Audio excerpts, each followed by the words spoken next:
Welcome back to ഇവ unplugged. അപ്പൊ ഇന്ന് നമ്മള് എവിടേക്കാ പോണ മാമി? എവിടേക്കാ പോണ? ടാറ്റ എവിടേക്കാ പോണ? അമ്പലത്തിക്കാണ് പോണത്. അപ്പൊ എല്ലാവർക്കും അറിയുണ്ടാവും, മലപ്പുറത്ത് വൺ ഓഫ് ദ ഫേമസ് അമ്പലമാണ് അങ്ങാടിപ്പുറത്ത്. ഭഗവതിയെ കാണാനാണ് പോകുന്നത്. അപ്പം ഞങ്ങള് പോകുന്ന വഴി എന്ന് പറഞ്ഞാൽ ശരിക്കും ഉണ്ടല്ലോ, ഒരു അമ്യൂസ്മെന്റ് പാർക്കില് റൈഡ്സിന് പോണ പോലെയാണ്. ഇങ്ങനെ കുലുങ്ങി പോകാൻ ഭയങ്കര ബുദ്ധിമുട്ടാണ്. അപ്പം ഞങ്ങള് ഇപ്പോൾ കുറേ ആയിട്ട് ഈ വഴിക്ക് വരില്ല എന്നുള്ള ശബ്ദത്തിലായിരുന്നു. അമ്പലത്തേക്കും പോകാൻ വേണ്ടിയിട്ടാണ് ഞങ്ങൾ ഇറങ്ങിയത്. അപ്പം അങ്ങാടിപ്പുറത്തും തളിയിലൊക്കെ പോയി തൊഴുതിട്ട് വരാമെന്ന് വിചാരിച്ചു. അല്ലേ മാമിച്ചേ? മാമിക്ക് ഭയങ്കര സന്തോഷത്തിലാണ്. പുറത്തിറങ്ങാന്ന് പറഞ്ഞാൽ തന്നെ സന്തോഷമാണ്. അപ്പം അങ്ങനെ പോവാണ്. ഏട്ടാ, അങ്ങാടിപ്പുറത്ത് അമ്മയുടെ അമ്പലത്തിന്റെ ഐതിഹ്യം എന്താ ഏട്ടാ?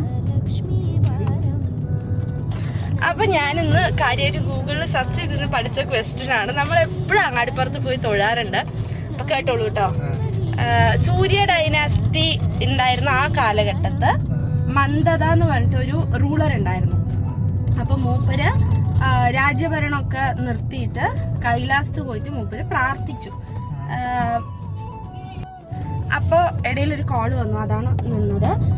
മന്ദത എന്ന് പറഞ്ഞിട്ട് ഒരു സൂര്യ ഡൈനാസ്റ്റിയുടെ ഒരു കിങ് ഉണ്ടായിരുന്നു. കിങ് അല്ല, റൂളർ ഉണ്ടായിരുന്നു. മൂപ്പര് റൂളിംഗ് ഒക്കെ നിർത്തിയിട്ട് കൈലാസത്തില് പോയിട്ട് മെഡിറ്റേഷൻ ചെയ്യാൻ പോയി കേട്ടോ. കേൾക്കുന്നുണ്ടോ?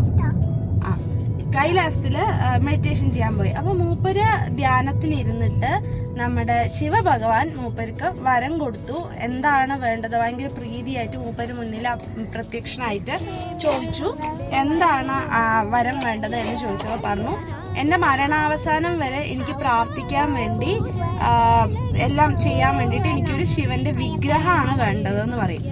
അങ്ങനെ ഭഗവാൻ ശിവലിംഗം, തൻ്റെ പ്രിയപ്പെട്ട ശിവലിംഗം എടുത്തിട്ട് കൊടുക്കുകയാണ്, മന്ദതയ്ക്ക് കൊടുക്കും. പക്ഷെ ആ ശിവലിംഗം എന്ന് വെച്ച് കഴിഞ്ഞാൽ പാർവതി ദേവിയുടെ വളരെ ഇഷ്ടപ്പെട്ട് പാർവതി ദേവി എപ്പോഴും തൊഴുകുന്ന ശിവലിംഗമാണ്.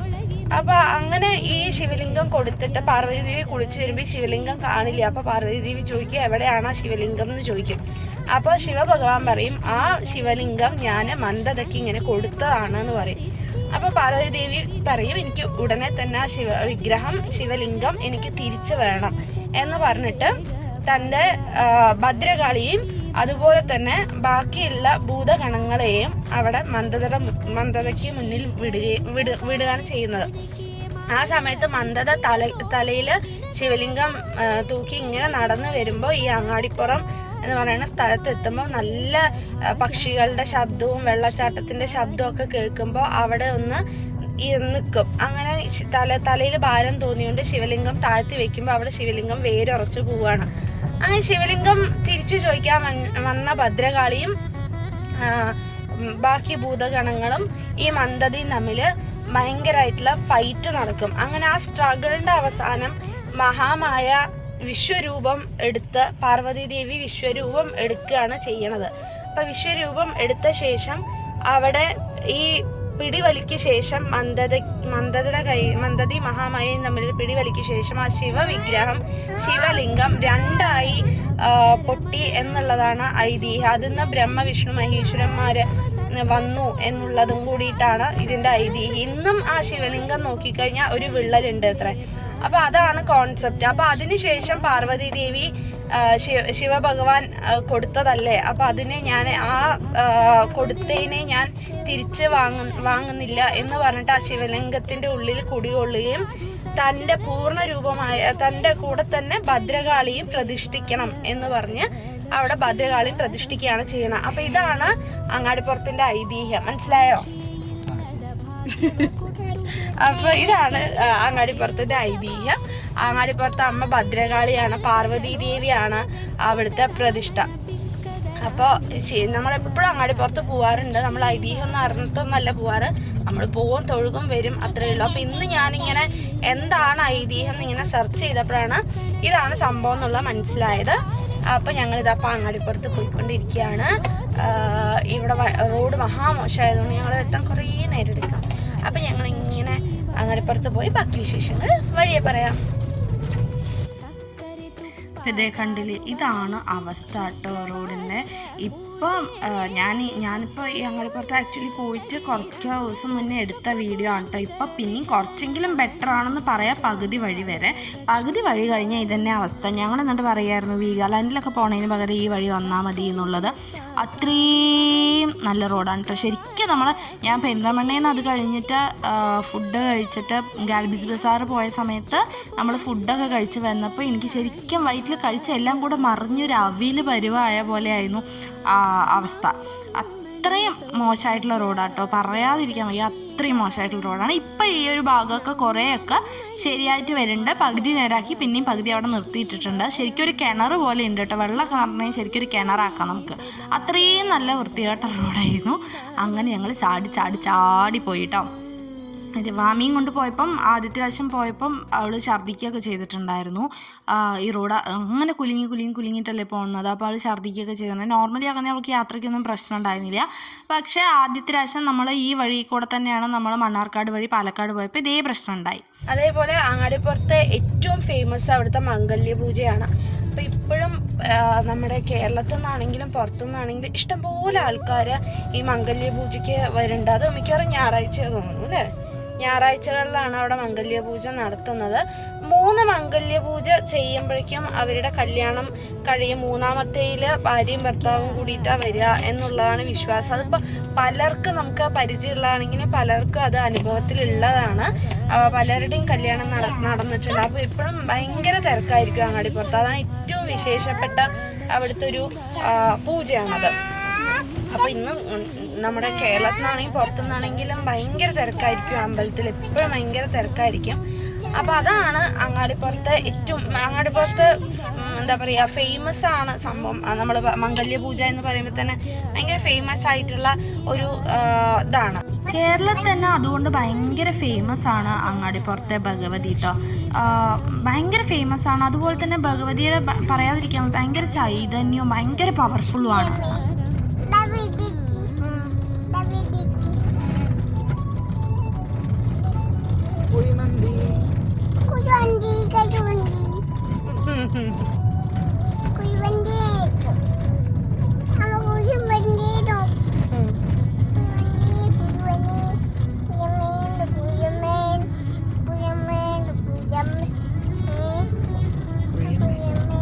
അങ്ങനെ അവളിതേ താജ്മഹൽ കെട്ടിക്കൊണ്ടിരിക്കുക കേട്ടോ മുടിയിൽ. അവൾ കുഴിമന്തി എന്ന് പറയുന്ന പോലെ നമ്മളല്ല, നമ്മുടെ ഷോർട്സിൻ്റെ ഒരു വീഡിയോ ഉണ്ടായിരുന്നു, അത് ഓർമ്മ വന്നിട്ട് വേഗം പറഞ്ഞപ്പോൾ അവൾ പറയാണേ. അങ്ങനെ നമ്മളിതേ അമ്പലം എത്തി. വണ്ടി പാർക്ക് ചെയ്തു. വണ്ടി അങ്ങാടിപ്പുറത്ത് പാർക്കിംഗ് പറഞ്ഞാൽ അത്യാവശ്യം നല്ല പാർക്കിംഗ് ആണ്. പക്ഷേ പൂജ ഉള്ള സമയത്തോ കല്യാണമുള്ള സമയത്തോ ഒക്കെ ആണെങ്കിൽ ഈ എല്ലാ റോഡും ഫുള്ളായിരിക്കും. അതുപോലെ തന്നെ റോഡൊക്കെ ഫുൾ ബ്ലോക്ക് ആയിരിക്കും കേട്ടോ. നമ്മൾ പോയതൊരു വൈകുന്നേരമാണ്, അതുകൊണ്ട് അധികം തിരക്കൊന്നും ഉണ്ടായിരുന്നില്ല. അധികം നല്ല തിരക്കേ ഉണ്ടായിരുന്നില്ല. ഇത്രയും കാലിയായിട്ട് ഞാൻ ഇതുവരെ അങ്ങാടിപ്പുറത്ത് വന്ന് തൊഴുതിട്ടില്ല കേട്ടോ. അപ്പോൾ ഇത് കഴിഞ്ഞിട്ടും ഞങ്ങൾ പോയി വീഡിയോ എടുത്തതിന് ശേഷം നമ്മൾ ഒരു പ്രാവശ്യം പോയപ്പോൾ ഭയങ്കര തിരക്കായിരുന്നു. ഭയങ്കര തിരക്കെന്ന് പറഞ്ഞു കഴിഞ്ഞാൽ മംഗല്യപൂജ, കല്യാണം, ചോറൂണ് ഇതൊക്കെ കാരണം ഭയങ്കര തിരക്കുണ്ടായിരുന്നു കേട്ടോ. അപ്പോൾ മംഗല്യപൂജയ്ക്ക് നമുക്ക് പറയാൻ ഹോൾ തന്നെ ഉണ്ട് അവിടെ. മംഗല്യപൂജയുടെ ചെയ്യാൻ കൊടുത്ത ആൾക്കാർക്ക് വന്നിരിക്കുക, അത്രമാത്രം ആൾക്കാർ വരും അവിടെ നിന്ന്. അതുകൊണ്ട് തന്നെ ഭയങ്കര തിരക്കുമായിരിക്കും ആ സമയത്ത്. നമുക്ക് അങ്ങാടിപ്പുറത്ത് വരാനും നമുക്ക് ഭഗവതിയെ ഒന്ന് കണ്ട് തൊഴാനൊക്കെ ഭയങ്കര ബുദ്ധിമുട്ടാണ്. പക്ഷെ ആദ്യമായിട്ടാണ് ഞാൻ ഇത്രയും കാലിയായിട്ട് ശരിക്കും പറഞ്ഞാൽ ഭഗവതിയെ കണ്ടത്. ഇവിടെ ഇങ്ങനെയാണ് സ്റ്റെപ്പ് ഇട്ട് ഇങ്ങനെ കയറി പോകുന്ന സ്റ്റെപ്പാണ്. അപ്പോൾ ആനയൊക്കെ ഇതിൽ കൂടെ കയറിപ്പോകും. അതേപോലെ വേറൊരു വഴിയാണ് നമ്മുടെ മംഗല്യപൂജയുടെ പൂര സമയത്ത്. അതുകൊണ്ട് കാണാൻ നല്ല രസമാണ്. സ്റ്റെപ്പ് കൂടെ ഇതുവരെ കാണാൻ പറ്റിയിട്ടില്ല. നല്ല രസമാണ്. ഞാൻ സൈഡിൽ ആദ്യം ഇവിടെ ഗണപതിയുടെ ചില സമയത്ത് മാത്രമേ ഇവിടെ നട തുറക്കാറുള്ളൂ. അപ്പോൾ ഇല്ലെങ്കിൽ 2 സൈഡ് ഹോളിൽ കൂടെ കാണാം. ഒന്ന് ശിവനെയും കാണാം, ഒന്ന് ഗണപതിയും കാണാം. അപ്പം ഇങ്ങനെയാണ് നമ്മൾ കാണുക. ഇപ്പുറത്ത് കാണുന്ന ഈ ഓടിട്ടത് ഇത് ചുറ്റുമുള്ളൊരു ഹോളാണ്. ഇവിടെ മംഗല്യപൂജയാണ്. നമ്മൾ പായസമൊക്കെ കൊടുത്തു കഴിഞ്ഞാൽ അത് ഇവിടെ നിന്ന് കിട്ടും. അത് എനിക്ക് നന്നായിട്ട് അറിയാം. പായസങ്ങളും കാര്യങ്ങളൊക്കെ നമുക്ക് ഇവിടെ നിന്ന് കിട്ടാറൊന്നും തിരക്കില്ല. ഇതാണ് നമ്മുടെ മെയിൻ ഭഗവാൻ ഇരിക്കുന്നത്. അതുകൊണ്ടാണ് തോന്നുന്നു ഇതിന്റെ ഉൾഭാഗം നടക്കുകയാണ്. ഇതാണ് നമ്മുടെ അങ്ങാടിപ്പുറത്തെ അമ്മയുടെ അമ്പലത്തേക്ക് വരുമ്പോൾ നമ്മുടെ ഉള്ളിൽ കാണുന്ന ഒരു ഡീറ്റെയിൽഡ് ആയിട്ടുള്ള ഒരു വീഡിയോ ആണിത്. അപ്പം ഒരിക്കലെങ്കിലും ഇവിടെ വന്ന് തൊഴണം, അത്രയും നല്ല രസമാണ് ഇവിടെ വന്ന് തൊഴാൻ. അപ്പോൾ ഈ ഇപ്പോൾ ഇവർ നടക്കുന്നതിൻ്റെ ബാക്കിലുള്ളതാണ് ഊട്ടുപുര. ആ വെള്ള കളറിൽ കാണുന്നതാണ് നമ്മുടെ മംഗല്യപൂജ ഒക്കെ നടക്കുന്ന ഒരു ഹോളാട്ടോ. അത് 2 ഹോളുണ്ട്, വേറൊരു ഹോളും കൂടെ ഉണ്ട്, നമുക്കത് കാണാം. അപ്പം ഇങ്ങനെ നമ്മളിത് നടന്നു വന്ന് ഞാൻ പറഞ്ഞില്ല, ആരും ഉണ്ടായിരുന്നില്ല. ആദ്യത്തെ പ്രാവശ്യമാണ് ഇങ്ങനൊരു അറ്റ്മോസ്ഫിയറിൽ നമ്മൾ വരുന്നത് കേട്ടോ. ഇങ്ങനെ നമ്മൾ നടന്ന് ഇതേ കൂട്ടുപുരയുടെ പാത്രങ്ങളൊക്കെ ഇവിടെ ഇങ്ങനെ വെച്ചിട്ടുണ്ട്. പിന്നെ ഇത് നമ്മുടെ തന്ത്രി താമസിക്കുന്ന വീടാണ്. ഇവിടെ തന്ത്രി ഇവിടുത്തെ അങ്ങാടിപ്പുറത്തെ അമ്മ പൂജ കഴിക്കുന്ന തന്ത്രി ഇവിടെയാണ് ഇരിക്കുന്നത് കേട്ടോ. അങ്ങനെ നമ്മൾ ഇതിൽ കൂടെ വന്നിട്ട് നമ്മൾ തിരിഞ്ഞിട്ടാണ് നമ്മൾ ഡയറക്റ്റായിട്ട് ഭഗവതിയുടെ അടുത്തല്ല, ഡയറക്റ്റായിട്ട് നമ്മൾ കയറിയ ഉടനെ മെയിൻ എൻട്രൻസിൽ കയറിയ ഉടനെ നമ്മൾ ശിവഭഗവാനെയാണ് കേട്ടോ, ശിവനെയും പാർവതിയാണ് തൊഴുക. അതിൻ്റെ കൂടെ തന്നെ ഗണപതി ഉണ്ട് ബാക്ക് സൈഡിൽ. അപ്പോൾ ഗണപതിയെ നമ്മൾ നോക്കും. ഗണപതി എല്ലാ സമയത്തും നമുക്ക് അങ്ങനെ തുറന്ന് കണ്ടിട്ടില്ല, നമ്മൾ ആ ഹോളിൽ കൂടെ നോക്കുക ചെയ്യാം. ഇതാണ് വേറൊരു എൻട്രൻസ്, ഞാൻ പറഞ്ഞ പോലെ ആന കയറി വരുന്ന ഒരു ഏരിയ കേട്ടോ. ഇവിടെ പിന്നെ ബ്രഹ്മരക്ഷസ് ഉണ്ട്, അങ്ങനെ ഭഗവാന്മാരൊക്കെ ഉണ്ട്. അതേപോലെ ഗണപതിയുടെ പ്രതിഷ്ഠ വെച്ചിട്ടുണ്ട്. അങ്ങനെയൊക്കെയാണ് ഈ ഭാഗത്ത് വരുന്നത്. നമ്മൾ ഉള്ളിൽ തൊഴുത് വന്നു. ഉള്ളിൽ നേരത്തെ കണ്ടായിരുന്നു പടി കാണിച്ചിട്ടാണ് എൻട്രൻസ്. പക്ഷെ നമ്മൾ അതിന്റെ വീഡിയോ ഒന്നും എടുത്തിട്ടുണ്ടായിരുന്നില്ല, കാരണം നമുക്കറിയാം ഇതവിടെ ബ്രഹ്മരക്ഷസ് ഉണ്ട്. അപ്പോൾ ഇവിടെ തൊഴുതു നേരെ താഴ്ത്തിറങ്ങി പോയി കഴിഞ്ഞാൽ നാഗങ്ങളും ഉണ്ട് കേട്ടോ. അപ്പോൾ ഇവിടെയൊക്കെ നമ്മൾ തൊഴുതു. ഇതായി തൊഴുതിട്ട് നമ്മൾ ഈ കൂടെ ഇങ്ങനെ വീണ്ടും കയറി വരികയാണ് കേട്ടോ. അപ്പോൾ വാമി ഇങ്ങനെ പിടിച്ച് വാമിക്കുട്ടി അതിനുശേഷം നമുക്ക് എപ്പോഴും ഒരു ബാഗ് വേണം, കുറേ സാധനങ്ങളുണ്ടാവും. അപ്പോൾ അങ്ങനെ നമ്മളിത് തൊഴുത് വന്നു. നമ്മൾ കയറുന്നത് നേരെ കാണുന്ന ആ കൊടിമരത്തിൻ്റെ ഫ്രണ്ടിലൂടെയാണ് നമ്മൾ ഉള്ളിലേക്ക് കയറുക, അമ്പലത്തിൻ്റെ ഉള്ളിൽ കയറുക. അത് കഴിഞ്ഞിട്ട് നമ്മൾ തിരിച്ചിറങ്ങുന്നത് അടുത്ത സൈഡിൽ കൂടെ ആയിരിക്കും കേട്ടോ. അതാണ് വേറൊരു രസം. നമ്മൾ കയറുന്നത് ആ വഴിയാണെങ്കിലും ഇറങ്ങുന്നത് ഇപ്പുറത്തുനിന്നാണ് നമ്മൾ ഇറങ്ങുക.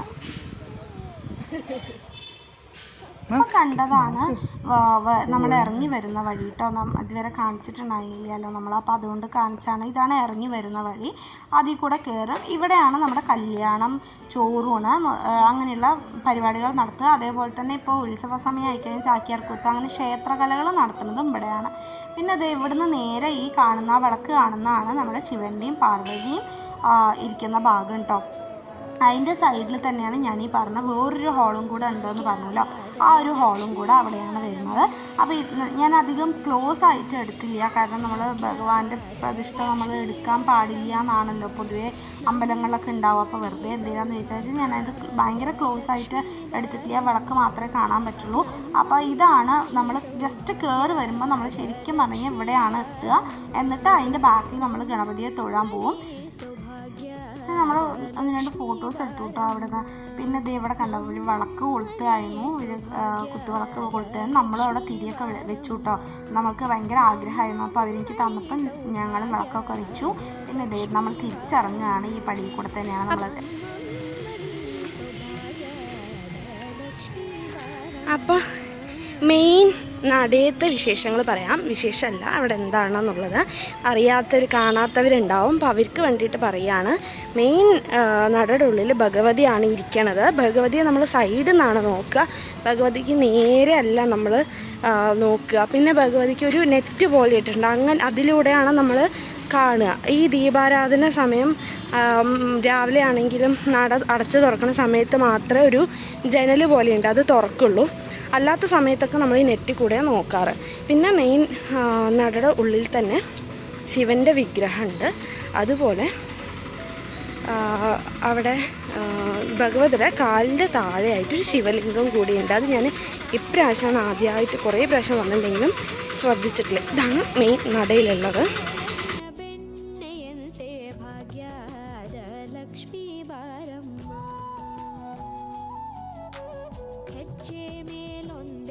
കുട്ടിക്ക് ബോൾ വേണം എന്ന് പറഞ്ഞുകൊണ്ടിരിക്കുന്നതായിരുന്നു. അപ്പോൾ ഞങ്ങൾ വാങ്ങിച്ചൊരു ബോൾ വാങ്ങാനും കൂടിയിട്ടാണ് പോകുന്നത്. ഇവിടെ നമ്മളെപ്പോഴും വീട്ടിലേക്കൊക്കെ നമ്മൾ കൃഷ്ണനെയൊക്കെ ഇവിടെ നിന്നാണ് വാങ്ങിയിട്ടുണ്ടായിരുന്നത്. അപ്പോൾ നമ്മളവിടെ തന്നെ കയറുന്നു. കഴിഞ്ഞ പ്രാവശ്യം ഞങ്ങൾ വന്നപ്പോൾ ഒരു ബോൾ ഇവിടെ നിന്ന് വാങ്ങിയിട്ടുണ്ടായിരുന്നു.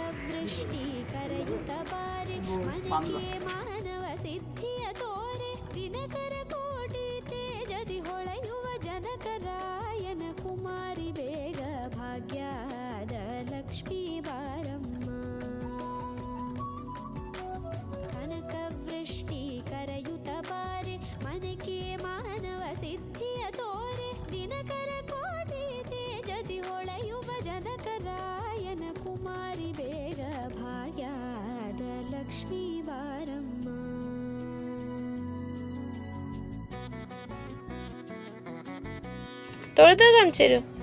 അത് പിടിക്കാം. ഓക്കെ, തൊഴുത് കാണിച്ചു തരൂ. അങ്ങനെ തൊഴുതു അല്ലേ? എന്തൊക്കെയാ പറഞ്ഞ അമ്പാട്ടിയോട്? അങ്ങനെ പറഞ്ഞോ? കുമ്പിട്ടോ?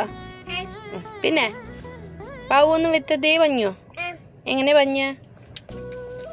അതും അങ്ങനെ പറഞ്ഞത്. ഓക്കെ, അപ്പം അത്രയുള്ള വിശേഷങ്ങൾ.